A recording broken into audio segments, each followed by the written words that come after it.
All right. Good morning, Daytona Beach. Oh, come on, guys. You can do better than that. Good morning, 1 million cups, Daytona Beach. How you guys doing? Good morning! Come on, we only got a few more of these so we can wrap up a solid year. All right? I am Tyler LeCompte. I'm one of the organizers here at 1 Million Cups Daytona Beach. If you're an organizer here, just raise your hand so everybody knows who you are. If you guys have any questions, comments, concerns about the group or want to ask about how to help out or how to get up here on stage, feel free to ask anybody who just raised their hand. Any first-timers today? No, everybody knows everybody. Sweet. Okay. Cool. Nice. Well, welcome back, everyone. As you know, we're part of a bigger thing, 185 cities plus. They're doing the same thing this morning, talking there about their businesses, sharing their stories. So we're here to be an open and inclusive group, and we want to get everybody's perspective. So be sure to listen very nicely. And today we have Anne-Marie Williker. She's the Executive Director of Deland Pride, as well as a returning speaker for another business she's involved in. So we're happy to have her back. She's here to talk about Deland Pride and some of the activities that are going on in the LGBTQ community here in Volusia. So without further ado, round of applause for Anne-Marie.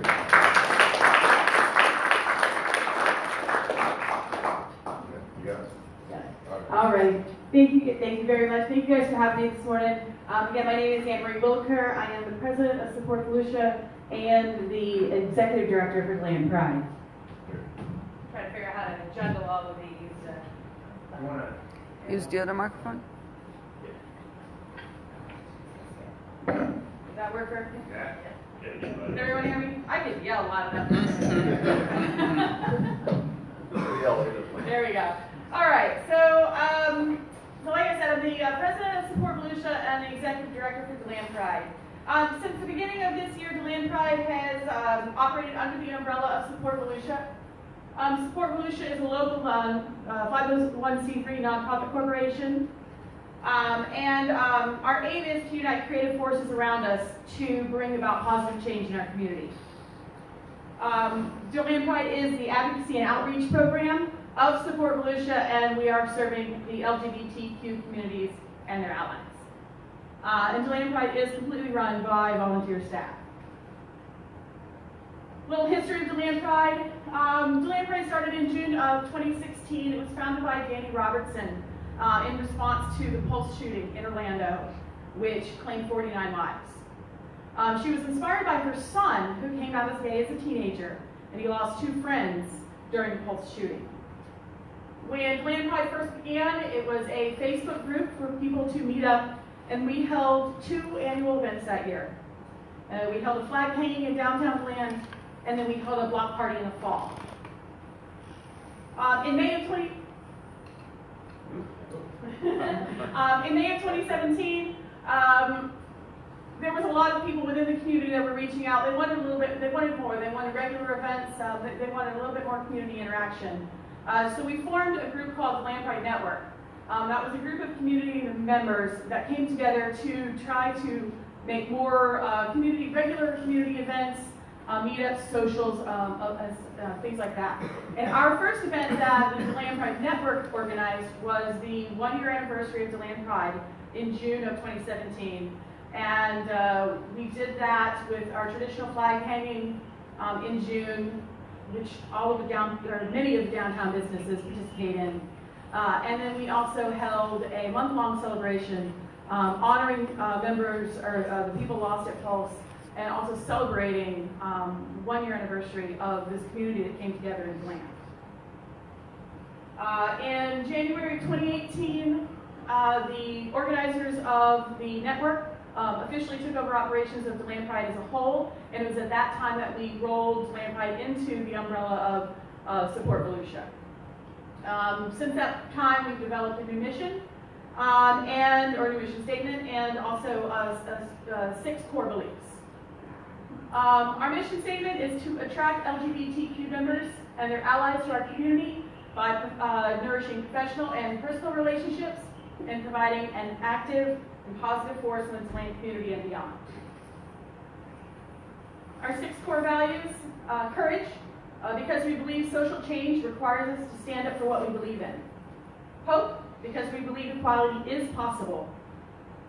Perseverance, because we know change takes time. Innovation, because we believe new ideas and creativity are going to be needed to bring about positive change. I'm ahead of myself here. Collaboration, because we believe community partnerships are the key to achieving our goals.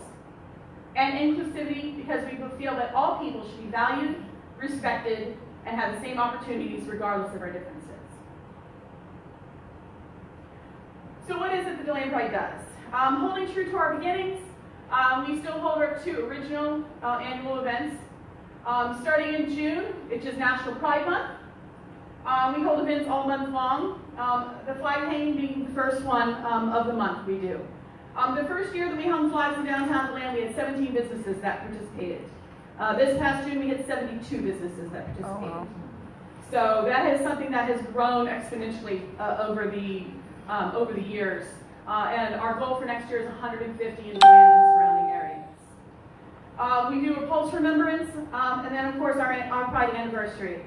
We usually do that with a big blowout drag show downtown Deland. It's a ton of fun. Brings out a bunch of people, and the downtown area merchants and area have always been very, very receptive to such a unique event. In October, it's LGBT History Month. We celebrate National Coming Out Day on October 11th. It was the first year this year that we actually honored a public event for National Coming Out Day in Deland. And then Pride communities in the South, they typically celebrate their Pride events in October instead of June, because the weather's a little bit nicer. And much like our brothers and sisters in surrounding areas, we also celebrate ours in in October. We had our 3rd annual Deland Pride Block Party this year, which tripled in size this year. We grew from a very small warehouse on the outskirts of town to an entire city block right downtown Deland. We also support other area Pride festivals, Space Coast Pride, or Ocala Pride, Sanford Pride, and Orlando Pride. We attend all of those this year. It's a really fun time to bring the community together and let everyone show their true colors. So in addition to these annual events, we also do monthly, regularly occurring events. As we moved into our 2nd year, we really had a lot of people that were looking for something more regular, something more social. So we chose that we would do something every month. Our first one is our first Thursday socials. The first Thursday of every month, we have just a social, an informal gathering, and the location will vary every month.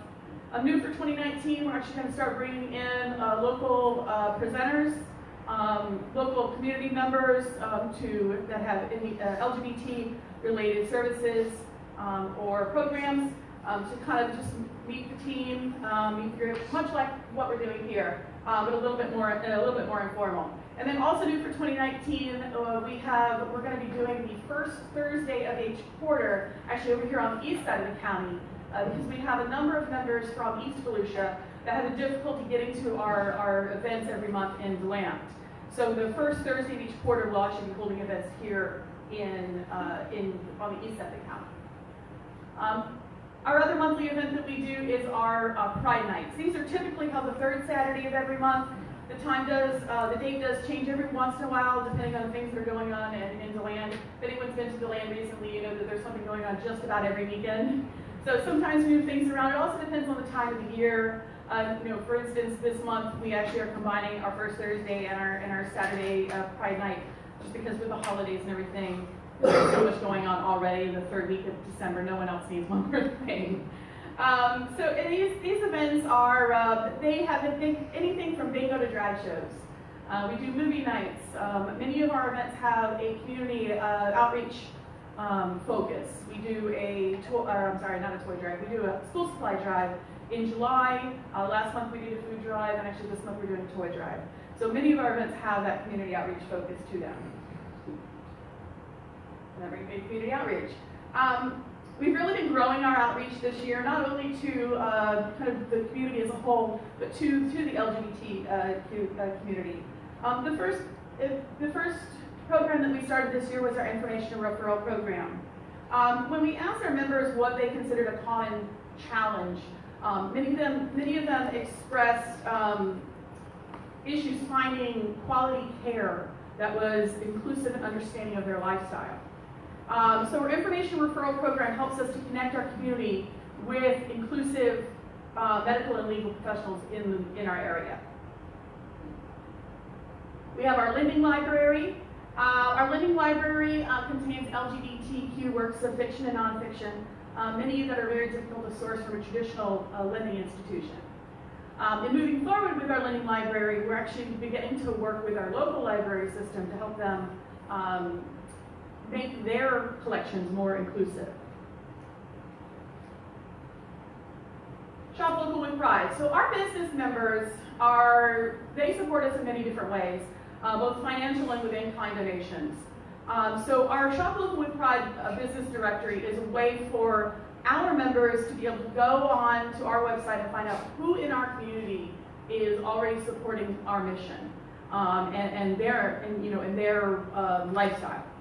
So that is a way for our business members to be able to get in touch with our personal members, our individual members. All right, so where have we come? So this graph, I just kind of put this together to give you an idea of where we have come from the first year to now. So when Land Pride started, it was run by a single person. We had 3 events in that first year. We hung 17 flags. We had 10 vendors at our block party. This year, we have our committee member we just added an 8th person to our committee this year. We had over 50 events this year. We hung 72 flags, and we had 66 vendors at our block party this year. So this has been a big year of growth for us, and we are really blessed by our community, and we're blown away by the acceptance that we've had in our community. And we're not going to let that ball stop rolling. So 2019, we've set some pretty lofty goals for ourselves. We have a really great team, though, so I'm very confident that we will be able to achieve those goals. Our first one is sort of an expansion on our existing information referral program. Right now, the way that program works is someone will go onto our website, there's a form they fill out, and then we have a couple of volunteers that monitor that email address. And when those requests come in, they will research the requests, they will make recommendations based on partners that we have within our community. Moving into 2019, it is our hope that we can make that a fully staffed program and more of an on-demand system where someone can pick up the phone, give us a call, and say, hey, I need an attorney that is LGBT friendly who can draft a will for me. And we can give them a reference right then and there, and they won't have to wait that 3 or 4 days for a volunteer to check that email address. Because many of the requests we come in, especially when it comes to medical, someone doesn't want to wait 3 or 4 days to get a reference to a good HIV doctor or someone that can help them with an existing legal issue that's a pressing legal issue. So it is our goal that we can make this program an on-demand system. Next up is a diversity and sensitivity training program. Both large and small, medium-sized businesses, they all, in society today, everyone kind of needs that diversity training. And the biggest hurdle that we find that most businesses have with diversity training is it's very difficult for someone to do in-house. And most people who are tasked with it in-house are already overworked. They already have so many other things on their plate. And diversity is such a broad topic that's very difficult for one person who's already doing 1,000 other things to be able to do it effectively. The other hurdle is that it's very expensive for someone to bring it in to outsource that. So we are currently working with a couple other local businesses to develop a sensitivity and diversity training program that we will be able to offer to our community at a price point that is approachable for small businesses. And we will be addressing LGBT issues, but we're also planning to include both sexual harassment and race issues and disability issues into this diversity. It's going to be a very wide-themed diversity and sensitivity training program. Youth scholarship. This is something that we've been kind of been talking about this for about a year now, and we've been kind of attempting to get this launched for about a year now, and we're almost there. So the program will provide financial support for students who actively advocate for LGBT issues and equality. And these are going to be students seeking not only just a college degree, but anyone in a vocational program or an LGBT-centered certification program. So we are hoping that our first scholarship will be awarded this May. So we're very excited that we've almost seen this program come full circle. So 2019 will be the year that we'll be able to actually award our first scholarship. And then our last big goal for 2019 is actually staff. So currently, like I said at the beginning, we are 100% volunteer staffed. As we have grown, we have realized that it really is a full-time job, and it's the demand on our volunteers is becoming more and more. And they're all very happy to do this. But as we grow in 2019, it is our hope that we will be able to bring on one full-time and one part-time staff to manage those day-to-day operations, oversee our new outreach programs, in particular the information referral and the diversity training. And just, people to kind of do those day-to-day business type operations that right now is being done on a volunteer basis. All right, so the big question for all of us has been, how are we going to do this? So currently, the current that we fund our community programs, of course, when he makes the world go round and do all this, we have to be able to pay for it. So currently, we fund most of our day-to-day operations through memberships, primarily business memberships. We do encourage our individual members to support us through a membership, but we do not require membership for any of our events. We don't want to exclude someone because of their inability to pay a membership fee. So we don't want to exclude anyone because of that. So our business memberships help support our day-to-day operations throughout the year. Managing the website and filing all the paperwork and taxes and all of those ugly things no one really wants to talk about. Then we also raise money for community fundraisers and merchandise. Moving into 2019, we'll be focusing on community grants and sponsorships. Fundraising is new to all of us, so we all have a lot to learn on that in that aspect. We have just recently brought on a new donor relations person who is going to have some experience doing that, and we are also looking for a grant writer currently. So we are taking our steps towards being able to help fund some of our programs through grants and sponsorships. Marketing, we currently use our word of mouth and Facebook marketing tools, and we will be expanding that a little bit moving into 2019. We have a new marketing person there that is there to do just that. We'll be expanding our Facebook and Instagram marketing for special events. We are looking into some print advertising and some LGBT dedicated publications. And then our best marketing tool is our face-to-face community events. Being able to get out there into the community, look people in the eye and talk to them about what we do. During the last half of the year, or say the last quarter of the year, we participated in a number of community events. They were all great, all successful. Everyone has fun doing them. And moving into 2019, it's really going to be our focus to get out there more than just during Pride Month. Get out there every month and do some sort of community event where we can go out, we can help whatever community event's going on and also get our name out there. And then next up is partnerships. Our fifth core value is collaboration. And we truly do believe that a community that works together can achieve their goals better. So we currently partner with Rising Against All Odds, HIV advocacy program, Can Community Health, Collective Church, and Florida Hospital. And we're looking to expand our community partnerships with organizations with similar goals. And that's Deland Pride in a nutshell. All right. That was wonderful. Thank you so much. Now it's time we're going to do some questions. So does anybody want to kick us off? Yeah, okay. Be sure to introduce yourself and your business. I'm Bob Turo with Paradigm Strategies International, where we study and coach total success for new people.